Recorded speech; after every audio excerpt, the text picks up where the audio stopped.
Zach, can I ask you something honestly? Not the textbook honest, but real life honest. All right, that already sounds serious. Go ahead. What's on your mind? Do you really believe busy people can still learn English? I mean, truly learn it, not just memorize a few words and forget them the next day. I don't just believe it, I'm living proof. And before you roll your eyes, hear me out.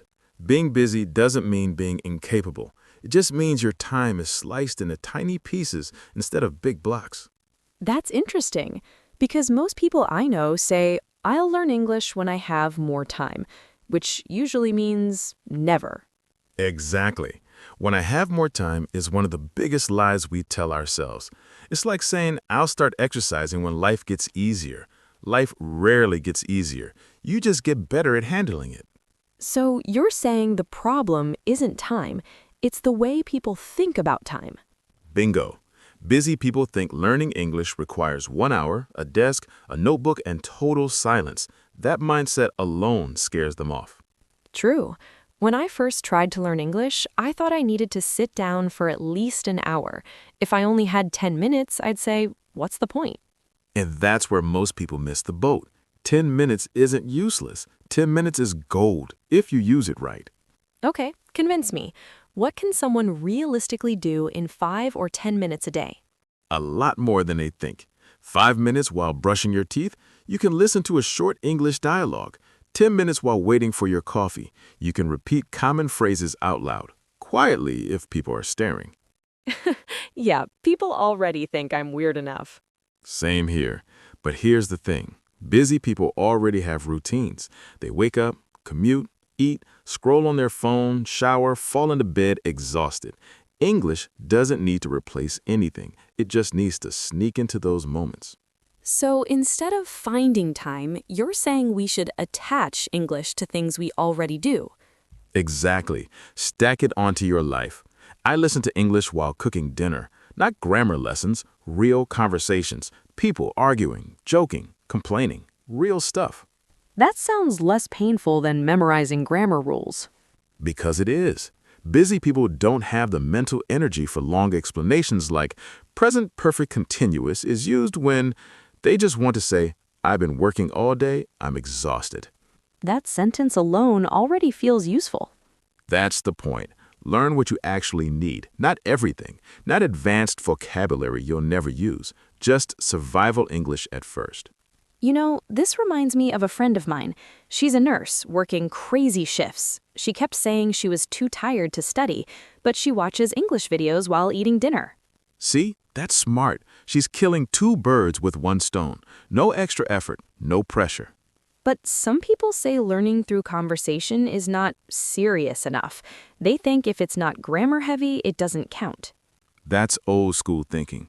Real language lives in conversation, not in textbooks.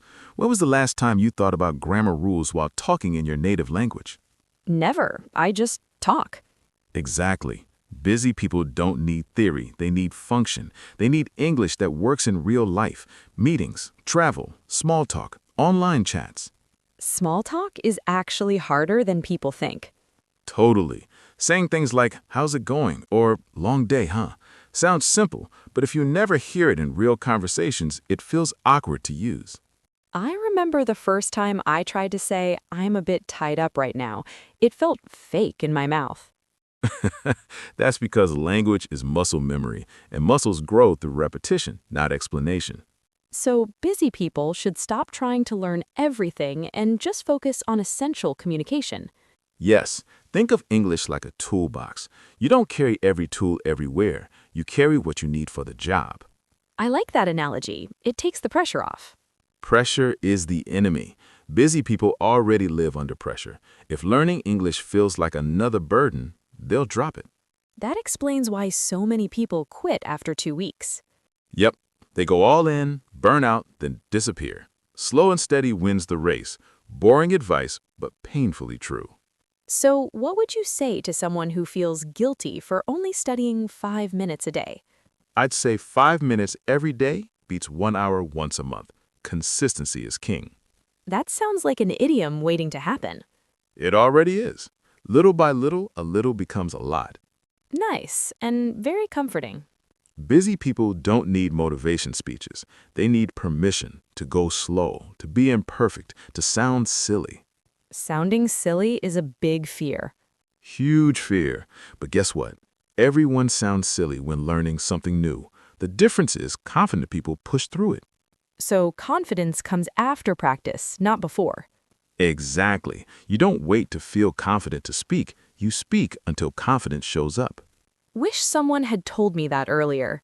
Me too. I wasted years thinking I wasn't ready. Looking back now, what would you say is the biggest advantage busy people actually have? They're goal-oriented. They don't learn for fun, they learn to use. That makes their progress faster than they expect. That's ironic. The very thing they think is holding them back is actually helping them. Life's funny like that. Busy people don't have time to overthink, and overthinking kills fluency. So English for busy people isn't about doing more, it's about doing less but smarter. Exactly. Short moments, real conversations, useful phrases, no fluff. You know what? This conversation alone feels like an English lesson. That's because it is. And we didn't open a single textbook. All right, you've convinced me. Busy people don't need more time, they need a better approach. And once they see progress, even small progress, it becomes addictive. In a good way. In the best way. You know what, Zach? After everything we just talked about, I feel lighter. Like learning English doesn't have to be this huge mountain anymore. That's the best feeling, honestly. When something stops feeling heavy, you actually want to keep going. So let's get practical. If someone's busy from morning to night, what are the simplest daily habits they can start with? No fancy plans, no pressure. All right, let's keep it real. Habit number 1, listen to English in situations you already live in. Not study listening, just listening. Like background noise. Exactly. When you're cleaning, cooking, driving, or even scrolling on your phone, your brain picks up patterns even when you're not fully focused. I used to think that if I didn't understand everything, it was a waste of time. That's another myth. Understanding comes later. First, your ears need to get comfortable with the sound. Think of it like living near a train track. You stop noticing the noise after a while. So your brain adjusts. Yep, and once English sounds normal, speaking becomes less scary.